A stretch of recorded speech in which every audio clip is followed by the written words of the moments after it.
Smart Ahmednagar news. जलयात्रेमुळे Madhya Pradesh आणि महाराष्ट्राचे नाते अधिक दृढ झाले। मुख्यमंत्री डॉक्टर यादव। गोदावरी नर्मदा यात्रा महाराष्ट्रातील 14 कोटी जनतेची। मंत्री बावनकुळे। गोदावरी नर्मदा यात्रेतून जलसंवर्धनाचे मंथन झाले। नामदार विखे पाटील। महेश्वर शिर्डी दिनांक 30। पुण्यश्लोक अहिल्यादेवींचे चरित्र अद्भुत आणि उज्ज्वल होते, म्हणूनच आपल्यासाठी आदर्शवत आहे। महाराष्ट्राच्या महापुरुषांनी देशाला दिशा दिली आणि त्याचे सुशासन आणि जीवनकार्य अनेक शतकांपर्यंत सर्वांना प्रेरणादायी ठरेल। त्यांच्या आशीर्वादाने सरकारचे काम सुरू असून गोदावरी नर्मदा यात्रेमुळे मध्य प्रदेश आणि महाराष्ट्राचे नाते अधिक दृढ झाले असल्याचे भावनोद्गार मध्य प्रदेशचे मुख्यमंत्री डॉक्टर मोहन यादव यांनी काढले। मुख्यमंत्री देवेंद्र फडणवीस यांच्या नेतृत्वाखाली आणि जलसंपदा मंत्री नामदार राधाकृष्ण विखे पाटील यांच्या संकल्पनेतून पुण्यश्लोक अहिल्यादेवी होळकर जन्मभूमीतून आणि गोदामातेचे उगमस्थान असलेल्या श्री क्षेत्र त्र्यंबकेश्वर मधून निघालेली गोदावरी नर्मदा जलयात्रा 5 दिवसांच्या प्रवासानंतर काल बुधवारी महेश्वर येथे पोहोचली। अतिशय भारलेल्या मंगलमय वातावरणात मंत्रघोषाच्या जागरात नर्मदा घाटावर डॉक्टर यादव यांच्या उपस्थितीत यात्रेचा समारोप महाराष्ट्रातील 130 नद्यांमधून आणलेले जल नर्मदेमध्ये विसर्जित करण्यात आले।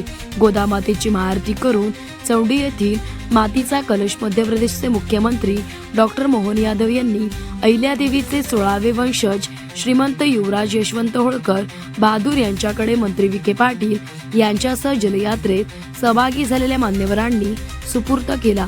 तसेच यावेळी कार्यक्रमाचे अध्यक्ष महसूल मंत्री चंद्रशेखर बावनकुळे, केंद्रीय राज्यमंत्री सावित्री ठाकूर, महाराष्ट्र विधान परिषदेचे सभापती राम शिंदे, पणन मंत्री जयकुमार रावल, होळकर घराण्याचे युवराज यशवंतराव होळकर, तसेच खासदार शंकर लालवाणी इंदूर व रामराव वडकुते, महेश्वरचे आमदार राजकुमार मेव, आमदार गोपीचंद पडळकर, माजी मंत्री सदाभाऊ खोत, श्री उद्धव महाराज मंडलिक, महेश्वर नगरपालिकेचे पदाधिकारी, जलसंपदा खात्याचे वरिष्ठ अधिकारी कार्यक्रमास यावेळी उपस्थित होते।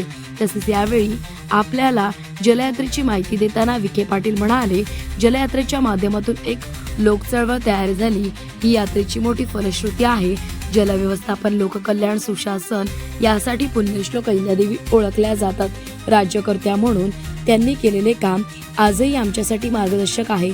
जलयात्रेमुळे जागरूकता, पाण्याच्या प्रत्येक थेंबागणिक अधिक उत्पादन यासाठी आपले पंतप्रधान नरेंद्र मोदी आग्रही आहेत। तसेच महाराष्ट्र दुष्काळमुक्त करण्याचा संकल्प मुख्यमंत्री देवेंद्र फडणवीस यांनी सोडला आणि त्यांच्या मार्गदर्शनाखालीच ही जलयात्रा यशस्वी झाली असे सांगून विखे पाटील म्हणाले, जलयात्रेच्या निमित्ताने आम्ही महाराष्ट्रातील 130 नद्यांचे पाणी एकत्र केले। त्यातून जलसंवर्धन, पाण्याचा वापर याबद्दल मोठी जागरूकता निर्माण झाली। त्यामुळेच ही जलयात्रा केवळ धार्मिक व आध्यात्मिक स्वरूपाची सांकेतिक यात्रा बनली नाही, त्यातूनच पर्यावरणाचे संरक्षण, जलसंवर्धन यावर मंथन झाले।